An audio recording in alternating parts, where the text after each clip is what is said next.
السلام علیکم ورحمۃ اللہ وبرکاتہ۔ اتھینٹیکیشن آف اسلام میں خوش آمدید۔ کیسے ہیں آپ سب؟ امید کرتی ہوں خیریت سے ہوں گے۔ حج یا عمرے پہ جانے کے لیے سب سے پہلے ہم جس چیز کی نیت کرتے ہیں وہ احرام ہے۔ تو احرام باندھنے کے بعد کچھ چیزیں ہمارے اوپر یعنی کچھ پابندیاں لاگو ہو جاتی ہیں کہ احرام کے بعد ہمیں ان چیزوں کو نہیں کرنا۔ تو انشاءاللہ وہ ساری پابندیاں یا وہ چیزیں جو ممنوع ہیں احرام کی حالت میں وہ آپ کے ساتھ شیئر کروں گی۔ اس کے علاوہ کچھ مسائل احرام کے ساتھ جو منسلک ہیں وہ آپ کے ساتھ شیئر کروں گی۔ تو اگر آپ حج پہ جا رہے ہیں یا آپ عمرے پہ جا رہے ہیں تو یہ ویڈیو آپ ضرور واچ کر لیجئے گا، ضرور میری باتوں کو اور مسائل کو غور سے سن لیجئے گا، کیونکہ اتنے نارمل مسائل میں آپ کے ساتھ شیئر کروں گی جن کا ہر وقت ہر کسی کو سامنا ہو سکتا ہے۔ تو چلیے بغیر ٹائم ویسٹ کیے اپنی ویڈیو کو شروع کرتے ہیں، لیکن اس سے پہلے اگر آپ میرے چینل پر نیو ہیں تو میرے چینل کو سبسکرائب کر دیجئے اور میری ویڈیوز کو لائک اینڈ شیئر کر دیجئے اور بیل آئیکن کو پریس کرنا مت بھولیے گا تاکہ میری ہر آنے والی نیو ویڈیو آپ کو مل سکے۔ نحمدہ و نصلی علی رسولہ الکریم، فاعوذ باللہ من الشیطان الرجیم، بسم اللہ الرحمن الرحیم۔ تو حج یا عمرے پہ جانے کے لیے ہم سب سے پہلے احرام باندھتے ہیں اور احرام کی نیت کرنے کے بعد تلبیہ پڑھتے ہیں۔ تو جب ہم نے تلبیہ پڑھ لی تو اب ہم احرام میں داخل ہو گئے۔ اب احرام کی ممنوعات سے بچنے کا اہتمام کرنا لازمی ہے۔ جو چیزیں احرام میں منع ہیں وہ یہ ہیں: سب سے پہلے مرد کو سلا ہوا کپڑا پہننا جو پورے بدن یا کسی ایک عضو کی ہیئت اور بناوٹ کے مطابق تیار کیا گیا ہو، یعنی کسی بھی قسم کا سلا ہوا کپڑا ہم نے نہیں پہننا جس میں کیپ شامل ہے، یعنی ٹوپی بھی نہیں پہن سکتے۔ گرمی سے بچنے کے لیے کچھ لوگ کیا کرتے ہیں، جن بیچاروں کو علم نہیں ہوتا، کیونکہ پچھلے سال میرا حج پہ جانا ہوا ہے تو میں نے یہ چیز نوٹس کی کہ لوگوں کو پتہ نہیں ہوتا اور احرام کی حالت میں وہ ٹوپی بھی پہن رہے ہوتے ہیں اور ہیٹ بھی پہن رہے ہوتے ہیں دھوپ سے بچنے کے لیے۔ تو ہیٹ یا ٹوپی اس طرح کی کوئی چیز جو سلی ہوئی ہو یا جسم کے کسی ایک حصے کے بھی بناوٹ کے لحاظ سے ہو تو آپ وہ نہیں لگا سکتے،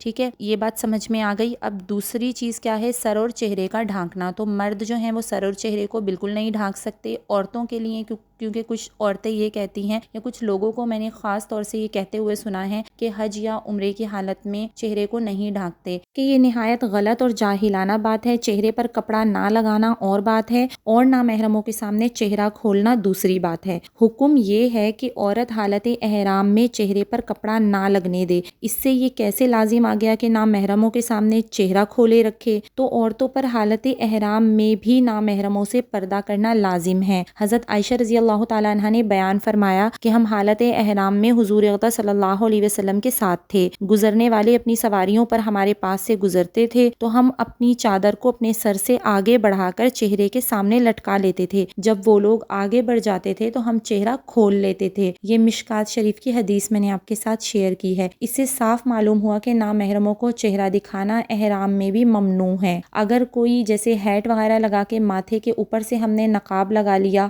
جس سے کپڑا چہرے کو نہ لگے، اور آج کل تو ہیٹ والے نقاب ملتے ہیں جس میں ہیٹ کے ساتھ نقاب سلی ہوئی ہوتی ہے، اس کو پہننا بھی بہت آسان ہے اور وہ بہت ایزی رہتی ہے کیونکہ وہ چہرے سے ہمارے تھوڑے فاصلے پر ہوتی ہے تو کپڑا بھی چہرے پہ نہیں لگتا، اور دوسرا یہ کہ اس سے جو ہے نا ایئر کراس بھی ہوتی رہتی ہے تو سانس لینے میں بھی جو ہے نا اس میں کوئی مشکل نہیں ہوتی۔ الحمدللہ میں نے 2 حج کیے ہیں، اسی طرح کی ہے۔ تو کچھ عورتیں جو اس کو بہت مشکل سمجھ رہی ہوتی ہیں جبکہ اس کو یوز کرنا بہت آسان بھی ہے اور سب سے بڑی بات کہ اللہ کی رضا کا سبب ہے۔ تو اس لیے حج کر رہے ہیں یا عمرہ کر رہے ہیں تو اللہ کی رضا کی نیت سے کریں۔ کہتے ہیں کہ مقبول حج یا عمرے کی نشانی یہ ہے کہ حج یا عمرے پہ سے آنے کے بعد آپ کی زندگیوں میں کوئی نہ کوئی تبدیلی آئے۔ اس لیے یہیں سے نیت کر کے جائیں کہ اپنے چہرے کو ڈھک کے ہم رکھیں گے اور پوری پابندیوں کے ساتھ اللہ کی رضا کے لیے ہم حج کریں گے، کیونکہ جب ہم پوری پابندیوں کے ساتھ اور اللہ کی رضا کے لیے حج کریں گے تو انشاءاللہ وہ حج بھی مقبول ہوگا۔ دیکھیں نا کہ جب ہم مسجد حرام میں ہوتے ہیں تو وہاں پہ لیڈیز اور جینٹس سب ایک ساتھ ہوتے ہیں۔ اب کسی بھی مرد کی نظر ایک عورت کے چہرے پر پڑ گئی اور اس کے دل میں اس عورت کو دیکھ کر کوئی خیال آ گیا کہ یہ کتنی خوبصورت ہے یا کچھ بھی خیال مرد کے ذہن میں آ گیا تو اس مرد کو گناہ گار کرنے کا گناہ اس عورت کے سر ہوگا۔ اب آپ خود جانتے ہیں کہ مسجد حرم میں جتنا نیکی کا ثواب ہے گناہ کا عذاب بھی اتنا ہی ہے، تو اس لیے ہمیں خود کو بچانا ہے گناہوں سے۔ تو سب سے بڑی چیز یہ ہے کہ ہم اپنے آپ کو کور کر کے پردہ کر کے جائیں۔ تو انشاءاللہ سب نیت کر کے جائیں، کوشش کریں گے تو انشاءاللہ اللہ پاک مدد کریں گے۔ تو چلیے آگے بڑھتے ہیں۔ تیسری چیز جو حالت احرام میں ممنوع ہے وہ ہے خوشبو کا استعمال، یعنی خوشبو ہم نے استعمال نہیں کرنی۔ اس کے لیے آپ کو بے بہترین طریقہ بتا رہی ہوں کہ آپ اگر حج کا یا عمرے کا احرام باندھ رہے ہیں، عمرے کا احرام تو خیر چند گھنٹوں کا ہوتا ہے تو اس میں تو خوشبو کی اتنی ضرورت نہیں ہے، لیکن حج کے احرام میں آپ کیا کریں کہ دھلے ہوئے ہمارے صاف ستھرے احرام ہوں گے، اس کے اندر خوشبو لگا کے آپ رکھ دیں اور پھر خوشبو لگے ہوئے احرام باندھیں۔ اس کے بعد آپ احرام کی نیت کریں اور تلبیہ پڑھیں۔ تو کیا ہے کہ ہمارے احرام میں اچھی والی خوشبو لگی ہوئی ہوگی تو 1-2 دن وہ خوشبو احرام میں سٹے بھی کر جائے گی، لیکن احرام کی نیت کے بعد خوشبو کو استعمال نہیں کرنا۔ تو میری بات کو غور سے سن لیجئے گا کہ احرام کو پہلے سے خوشبو لگا کے رکھ دینی ہے، اس کے بعد ہم نے غسل کے بعد احرام باندھنا ہے اور پھر احرام کی نیت کرنی ہے، اس کے بعد ہم نے کسی خوشبو والی چیز کو ہاتھ نہیں لگانا۔ میں آپ کو اچھے سے گائیڈ کروں گی کیونکہ لاسٹ ایئر ہم گئے ہوئے تھے تو مینا میں، عرفات میں یا پھر مسجد حرام میں ہر جگہ واش رومز کے اندر جو ہینڈ واش ہوتے ہیں ان کے اندر خوشبو ہوتی ہے۔ ہماری کچھ ساتھی ایسی تھی جنہوں نے بیچاریوں نے مزدلفہ میں ہینڈ واش یوز کیا تو اس میں بہت تیز خوشبو تھی۔ تو اس لیے چاہے آپ عمرے کے احرام میں ہیں اور آپ مسجد حرم کا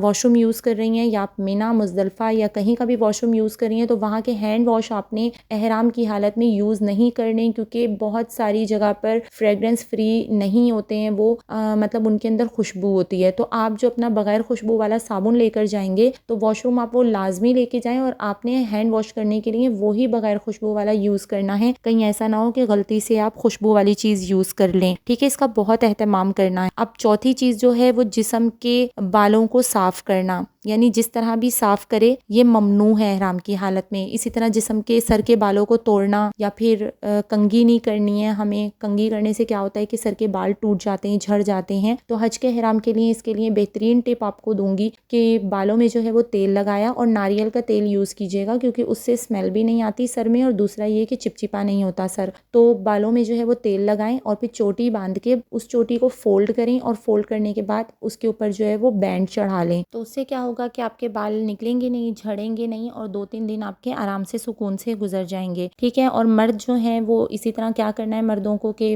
جیسے داڑھی میں کوئی کنگھی نہیں کرنی، بالوں میں کنگھا نہیں کرنا، یا داڑھی کو یا سر کو اس طرح سے نہیں کھجانا جس سے آپ کے بال ٹوٹ کے جھڑنے کا اندیشہ ہو۔ وضو کرتے ہوئے جیسے مرد داڑھی کا خلال کرتے ہیں تو خلال کرتے وقت جو ہے وہ انگلیوں کو اتنی زور سے داڑھی میں نہیں پھیریں کہ جس سے داڑھی کا کوئی بال جھڑنے کا خطرہ ہو۔ تو اس سے بہت احتیاط کرنی ہے۔ ناخن نہیں کاٹ سکتے آپ احرام کی حالت میں، اور خشکی کا شکار نہیں کر سکتے۔ اب خشکی کا شکار یہ ہے اگر سر سے نکلی ہماری جوں ہے ہم نے اس کو بھی اٹھا کے بس پھینک دینا ہے، ہم نے اس کو مارنا نہیں ہے۔ لیکن جو موذی جانور ہیں جیسے بچھو ہے، سانپ ہے، ان کو ہم مار سکتے ہیں، ادروائز ہم نے کوئی چونٹی ہے، کچھ ہے، تو خشکی کے جانور کو کسی طرح بھی ہم نے شکار نہیں کرنا، یعنی مارنا نہیں ہے۔ اور پھر 7ویں چیز جو منع ہے احرام کی حالت میں وہ ہے میاں بیوی کے خاص تعلق کو یا اس طرح کی کسی قسم کی کوئی بات نہیں کرنی، اشاروں سے ہو یا زبان سے ہو احرام کی حالت میں، یہ بھی منع ہے۔ صحیح ہے، یہ تو احرام کی ممنوعات میں نے آپ کے ساتھ شیئر کی ہیں۔ کچھ مسائل ہیں جو میں آپ کے ساتھ شیئر کروں گی۔ حج یا عمرے کی نیت سے پہلے ہمیں غسل کرنا ہے اور غسل کر کے 2 رکعت نماز پڑھنا مسنون ہے۔ اگر غسل یا نماز کا موقع نہ ہو تو ان کے بغیر بھی احرام باندھا جا سکتا ہے، ٹھیک ہے؟ اب یہ جو ہم غسل کریں گے مسنون غسل، یہ کس لیے ہوتا ہے؟ پاکیزگی اور صفائی کے لیے ہوتا ہے۔ تو جو حیض اور نفاس والی عورتیں ہیں وہ بھی اس غسل کو کریں گی اور جو نابالغ بچے ہیں وہ بھی اس غسل کو کریں گے، کیونکہ یہ غسل جو ہے وہ سنت سے ثابت ہے، مسنون غسل ہے، ٹھیک ہے؟ اور اگر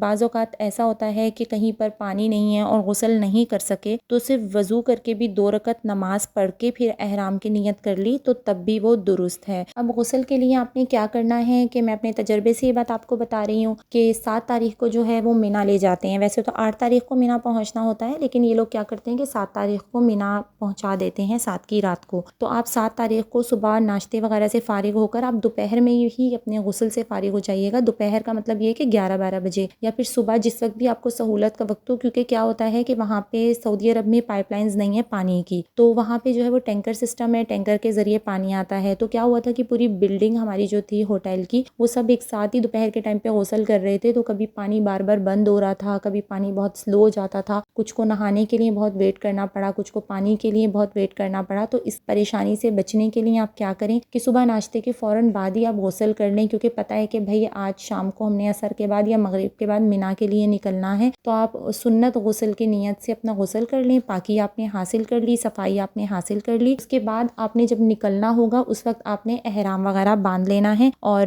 2 رکعت نفل نماز پڑھنی ہے پہلے، پھر احرام کی نیت کرنی ہے، صحیح ہے؟ آئی تھنک یہ بات آپ کی کلیئر ہو گئی ہوگی انشاءاللہ۔ اب یہاں جو ہے ایک اور چیز ہے کہ اگر غسل یا نماز کا موقع نہیں ملا تو اس کے بغیر بھی احرام باندھا جا سکتا ہے، اور بلا عذر غسل اور نماز کے بغیر احرام باندھ لینا مکروہ ہے، یعنی کوئی عذر نہیں تھا غسل نہ کرنے کا تو ہم نے بغیر کسی عذر کے غسل اور نماز دونوں نہیں کی اور احرام باندھ لیا، تو یہ چیز جو ہے وہ مکروہ میں شامل ہو جاتی ہے۔ تو اس لیے غسل بھی کر لیں اور اس کے بعد 2 رکعت نفل نماز پڑھ لیں اور اس کے بعد احرام کی نیت کریں۔ اب کیا ہوا کہ ہم نے فرض نماز پڑھی، اس کے بعد ہم نے جو ہے احرام کی نیت کی، تو فرض نماز کے بعد 2 رکعت نفل نہیں بھی پڑھے لیکن ہم نے اس کے بعد نیت کر لی تو وہ بھی درست ہے، صحیح ہے۔ اور احرام کے لیے جب ہم نیت کرنے کے لیے 2 رکعت نفل پڑھیں گے تو وہ مکروہ وقت میں نفل نہیں پڑھیں گے، یعنی جن وقتوں میں سجدہ نہیں کرتے مکروہ وقت میں، تو اگر مکروہ وقت چل رہا ہے اور ہم نے عمرے کی یا حج کی احرام کی نیت کرنی ہے تو 2 رکعت نہیں پڑھیں گے، صحیح ہے۔ یہ بات کلیئر ہو گئی۔ اور اب کیا آتا ہے کہ اگر حالت احرام میں کسی جگہ زخم آ جائے، کیا ہوتا ہے کہ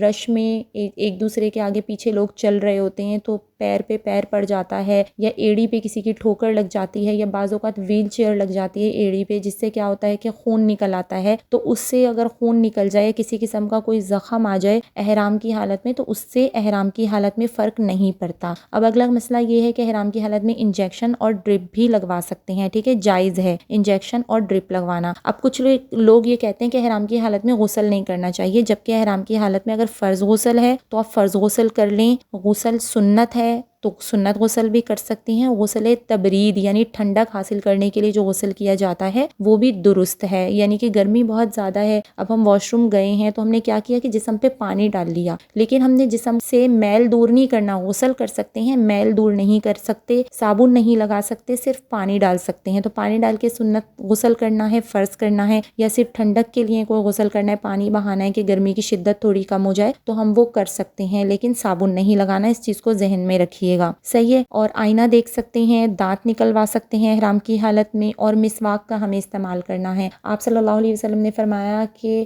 مسواک کر کے جو نماز پڑھی جائے وہ بغیر مسواک کے نماز سے 70 درجے افضل ہوتی ہے، کہ احرام کی حالت میں ہم جو ہے وہ پیسٹ وغیرہ یوز نہیں کر سکتے، تو احرام کی حالت میں ہم نے 5 وقت کی نماز میں مسواک یوز کرنی ہے۔ مسواک کے لیے آپ بلیک کلر کی مسواک ہوتی ہے جس میں جھاگ ہوتے ہیں، وہ ٹوتھ پیسٹ کا ہی کام دیتی ہے، تو اس کا صرف ٹیسٹ جو ہے وہ تھوڑا کڑوا ہوتا ہے لیکن وہ دانت بہت اچھے سے صاف کر دیتی ہے۔ پیکٹ والی مسواک آپ نے یوز نہیں کرنی، کیونکہ پیکٹ والی مسواک میں خوشبو لگی ہوئی ہوتی ہے، جو گیلی مسواک ہوتی ہے نا پیکٹ کے اندر، وہ یوز نہیں کرنی کیونکہ اس میں خوشبو لگی ہوئی ہوتی ہے، اور احرام کی حالت میں جب اس کو آپ کھول کے یوز کریں گے تو خوشبو آپ کے ہاتھوں پہ لگ سکتی ہے، جو کہ احرام کی حالت میں ممنوع ہے، تو اس کا خاص طور سے خیال رکھیے گا کہ سوکھی مسواک آپ نے لے کے جانی ہے، خوشبو والی پیکٹ والی مسواک آپ نے، صحیح ہے۔ احرام میں گھڑی بھی باندھ سکتے ہیں اور چشمہ بھی لگا سکتے ہیں، لیکن ٹوپی یا ہیٹ وغیرہ یہ سب نہیں پہن سکتے۔ احرام میں مرد کو جوتا، بوٹ، موزے پہننا ممنوع ہے، ٹھیک ہے۔ مرد احرام میں ہوائی چپل پہنیں گے، ہوائی چپل مینز کہ فلپ فلاپ چپل جس کو کہتے ہیں، 2 پٹی کی بھی کہتے ہیں، تو وہ چپل آپ نے پہننی ہے، یعنی ایسی چپل پہننی ہے جس سے پاؤں کے بیچ کی ہڈی کھلی رہے، تو یہ مردوں کے لیے یہ پابندی ہے، عورتوں کے لیے یہ نہیں ہے۔ تو احرام میں کیا کرنا ہے کہ ہر گناہ سے بچنے کی پوری کوشش کرنی ہے، ویسے تو گناہوں سے ہمیشہ ہی بچنا چاہیے لیکن احرام کی حالت میں اس کا اور زیادہ اہتمام کرنا چاہیے۔ لڑائی جھگڑے سے بچنے کی پوری کوشش کرنی چاہیے، لڑائی جھگڑا ویسے بھی ممنوع ہے لیکن حالت احرام میں اس کی ممانعت میں اور شدت آ جاتی ہے۔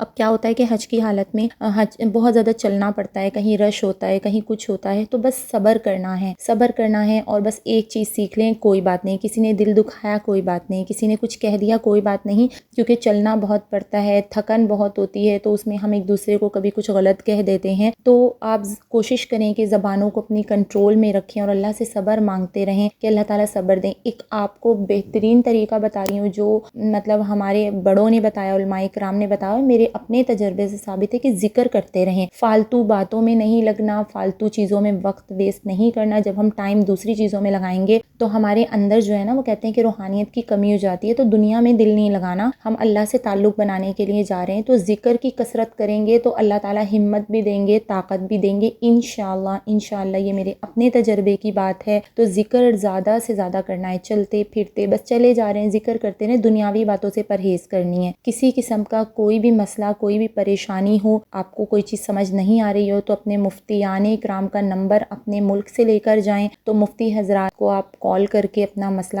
پوچھ سکتے ہیں۔ اپنی طرف سے ادھر ادھر لوگوں سے اپنے مسائل نہیں پوچھنے، اس سے کیا ہوتا ہے کہ بغیر علم کے لوگ اپنی عقل کے گھوڑے دوڑا کر آپ کو جواب تو بتا دیتے ہیں، لیکن اس سے کیا ہوگا کہ آپ اتنے بڑے فریضے کے لیے جا رہے ہیں تو یہ نہ ہو کہ کوئی چیز آپ سے مس ہو جائے یا وہ عمل اس طرح سے نہ ہو جس طرح سے اس کو کرنا ہے۔ وہ جس چیز پہ بھی ڈاؤٹ ہو فوراً آپ اپنے ملک کال کریں، مفتی حضرات جو ہوتے ہیں ان کے نمبر لے کے جائیں اور تاکہ وہ آپ کو اچھے سے گائیڈ کر سکیں۔ تو اگر میری یہ ویڈیو آپ کو پسند آئی ہو یا کسی طرح بھی کارآمد ثابت ہوئی ہو تو میری اس ویڈیو کو ثواب کی نیت سے شیئر کر دیجئے۔ اسی طرح کی اور بہت ساری اوتھینٹک ویڈیوز کے لیے دیکھتے رہیے اوتھینٹیکیشن آف اسلام۔ السلام علیکم ورحمۃ اللہ وبرکاتہ۔